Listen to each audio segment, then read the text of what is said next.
అయితే ఇంకేంది కాలేసం వెంటనే ప్లే స్టోర్లోకి వెళ్ళి ఆర్టీవీ లైవ్ యాప్ని డౌన్లోడ్ చేసుకోండి. సో ఆర్టీవీ లైవ్ యాప్ ద్వారా ఎప్పటికప్పుడు local, district, state, national, international వార్త ఏదైనా చాలా ఖచ్చితత్వంగా, వేగంగా మీకు అందించబడుతోంది ఆర్టీవీ లైవ్ యాప్ ద్వారా.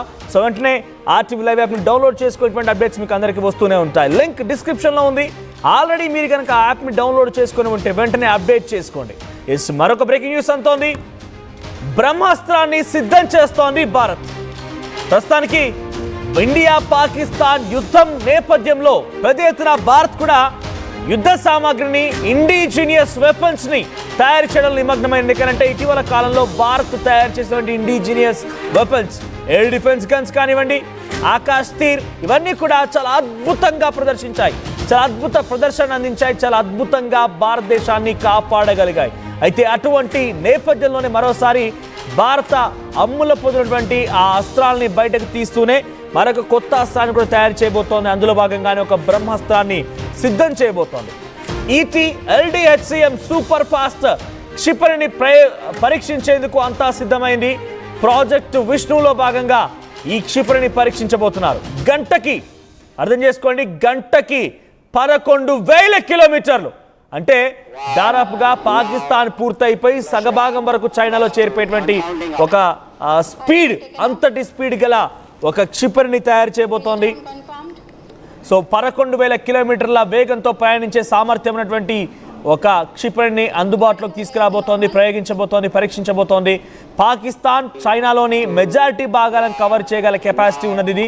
ఈ క్షిపణిలో స్క్రామ్ జెట్ అనేటువంటి ఒక స్పెషల్ ఇంజన్ కూడా అమర్చబోతున్నారు. సో స్టెల్త్ ఫీచర్లు ఈ మిసైల్ సొంతం ఈ మిసైల్ యొక్క సొంతం.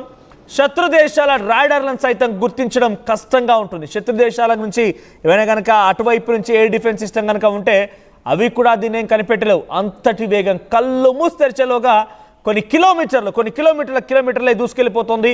సో సాధారణ వార్ హెడ్స్తో పాటుగా అణు వార్ హెడ్లను కూడా మోయగలే సామర్థ్యం ఉన్నటువంటి ఈ యొక్క క్షిపణి ఇది. సో ప్రస్తుతానికి దీన్ని DRDO పరీక్షించబోతోంది. సో ఈ క్షిపణి త్వరలోనే పరీక్షకు పూర్తయిన తర్వాత మన భారత ఆర్మీకి అందించబోతున్నారు. So defence research and development ఆర్గనైజేషన్తో త్వరలో extended trajectory long duration hypersonic cruise క్షిపణి. ఇక్కడ ఈటీ LDHCM అంటే extended trajectory long duration hypersonic cruise missile. దాని అర్థం ఈటీ LDHCM అంటే, సో ఇది భారతదేశంలో అత్యంత అధునాతన హైపర్సోనిక్ టెక్నాలజీగా రూపొందింది.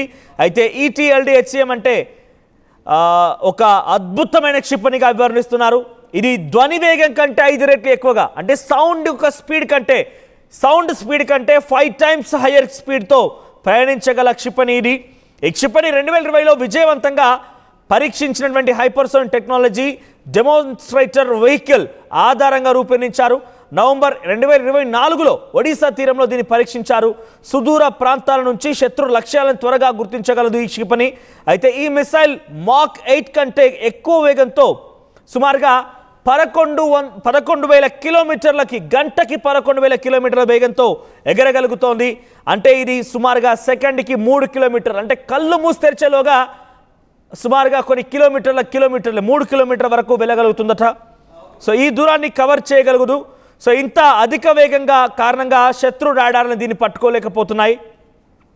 దీని పరిధి సుమారుగా 1,500 కిలోమీటర్ కంటే ఎక్కువ. లాంగ్ రేంజ్ మిసైల్ ఇది, వెరీ లాంగ్ రేంజ్ మిసైల్. 1,500 కిలోమీటర్లు అంటే సుమారుగా పాకిస్తాన్తో పాటుగా చైనాలో సగభాగం వరకు కూడా ఇది ప్రయాణించగలుగుతోంది. ఇది మొత్తం పాకిస్తాన్ని, చైనాలో ఎక్కువ భాగాన్ని కూడా లక్ష్యాన్ని ఛేదించగలుగుతుంది. దీనిని గాలి, భూమి, సముద్రం నుంచి ఎక్కడి నుంచైనా ప్రయోగించవచ్చు. మన దగ్గర ఆల్రెడీ బ్రహ్మోస్ ఉంది, చూసారా? బ్రహ్మోస్ని కూడా ఎక్కడి నుంచైనా ప్రయోగించవచ్చు. Surface to air, air to air, at the same time సముద్ర నీళ్ళలో నుంచి కూడా దీన్ని ప్రయోగించవచ్చు. సో అటువంటి సామర్థ్యం గల బ్రహ్మోస్ మన దగ్గర ఆల్రెడీ ఉంది. ఆ బ్రహ్మోస్ను ప్రయోగించే ఇటీవల కాలంలో పాకిస్తాన్ పైన చాలా పెద్ద ఎత్తున దాడికి పాల్పడి పాకిస్తాన్ని చిత్తు చేశాం, పాకిస్తాన్ని కుప్పకూల్చేశాం. సో దీంతో పాటుగా మరోవైపు ఇప్పుడు ఈటీ LDHCM కూడా రంగంలోకి రాబోతోంది. దీన్ని కూడా ఎక్కడి నుంచైనా ప్రయోగించవచ్చు. అంటే ఎక్కడి నుంచైనా చాలా వేగంగా 11,000 కిలోమీటర్ల వేగంతో 1,500 కిలోమీటర్ల దూరం వరకు ప్రయాణించగల సామర్థ్యం అటువంటి ఈటీ LDHCMని పరీక్షించబోతున్నారు. ఇది గాలి నుంచి అయినా ప్రయోగించవచ్చు, అటు భూమి నుంచి అయినా ప్రయోగించవచ్చు, సముద్రం నుంచి అయినా ప్రయోగించవచ్చు. ఇక అది గాలి నుంచి ఆక్సిజన్ను తీసుకొని ఇంధనాన్ని మండిస్తుందట. సో గాలి నుంచి ఆక్సిజన్ని తీసుకొని దానికి ఉన్నటువంటి ఆ ఫైర్ని ఫైర్ చేస్తోంది, ఎగ్జాస్ట్ చేస్తోంది. ఇక ఇది చాలా కాలం పాటు హైపర్సోనిక్ వేగంతో ఎగడానికి వీలు కల్పిస్తోందట. ఇక ఈ ఏడాది డిఆర్డిఓ 1000 సెకండ్ల పాటు స్క్రామ్జెట్ ఇంజన్ విజయవంతమైనటువంటి గ్రౌండ్ టెస్ట్ నిర్వహించింది. ఈ క్షిపణి తక్కువ ఎత్తులు ఎగరడంతో పాటుగా దిశను కూడా మారుస్తుందట. ప్రెసిషన్ టార్గెట్స్, సో ఎటంటే అటు వెళ్ళిపోయగల సామర్థ్యం ఉంది ఈ యొక్క మిసైల్కి. ఇది యాంటీ ఆక్సీకరణ పూత, తీవ్రమైనటువంటి వేడిని కూడా సుమారుగా 2000 డిగ్రీ సెల్సియస్ని కూడా తట్టుకోగలే శక్తి దీని దగ్గర ఉంది. సో 2000 డిగ్రీ సెల్సియస్, చాలా క్లియర్గా వినండి, 2000 డిగ్రీ సెల్సియస్ని తట్టుకోగల సామర్థ్యం ఉంది. అంటే ఎంతటి వేగంగా, ఎంతటి సెల్సియస్ని తట్టుకొని వెళ్ళగలుగుతారు అర్థం చేసుకోండి. 27 మిలియన్ ఫారెన్హీట్తో అటు సూర్యుడు ఉంటాడు. అంటే దాంట్లో 2000 డిగ్రీ సెల్సియస్ అంటే దాదాపుగా సమీపంగానే వెళ్ళేటువంటి ఒక సామర్థ్యం ఉన్నటువంటి మిసైల్ ఇది. సో 1000 నుంచి 2000 కిలోల బరువు ఉన్నటువంటి పేలోడ్ను కూడా మోసుకెళ్ళగలుగుతుందట. ఇది వార్ హెడ్స్ని కూడా చాలా అధిక మొత్తంలో మోసుకెళ్ళగలుగుతుంది. మరి ముఖ్యంగా న్యూక్లియర్ వార్ హెడ్స్ని కూడా మోసుకెళ్ళగలిగే శక్తి ఉన్నటువంటి మిసైల్ ఇది. దీని ప్రధాన పని శత్రు లక్ష్యాలను నాశనం చేయడం. ఈ క్షిపణి యొక్క శత్రు బంకర్లు, తర్వాత రాడార్ స్టేషన్లు, నౌకలని, సైనిక స్థావరాలకు ఖచ్చితంగా చేరించగలుగుతోంది. దీని వేగం, అతివేగం, రాడార్ ఎగవేత సామర్థ్యం, నౌక విధ్వంసక భూదాడి మిషన్లను కూడా అనువైనదిగా పనిచేస్తుందట.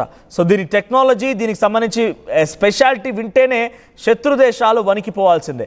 11,000 kilometres per hour, 1500 kilometres, 2000 Celsius temperature తట్టుకోగల సామర్థ్యం, భూమి నుంచైనా, గాల్లో నుంచైనా, సముద్రం నీళ్ళ నుంచైనా, ఎక్కడి నుంచైనా ప్రయోగించగలటువంటి ఒక సామర్థ్యం ఉన్న మిసైల్ ఇది. ఇటువంటి ఒక సూపర్ హైపర్సోనిక్ మిసైల్ని మన భారత ఇండిజినస్ మిసైల్ అంటే డిఆర్డిఓ ప్రయోగించబోతోంది, పరీక్షించబోతోంది, ఆ తర్వాత ఆర్మీకి అందించబోతోంది. మరి వినండి, ఇటువంటి మిసైల్ని మనం తయారు చేస్తున్నామంటే రేపటి రోజున శత్రు దేశాలని ఎంతటి విధ్వంసకర పరిస్థితి మనం చూపెట్టబోతున్నాం. పాకిస్తాన్ లాంటి దేశాలని, దయాది దేశాలని ఎంతలా మనం పెద్ద ఎత్తున వారిని ఢీ కొనకపోతున్నాం అనేది మన భారత ప్రభుత్వం ఇటువంటి మిసైల్ని ప్రయోగించడంలో చూస్తూనే అర్థమవుతోంది.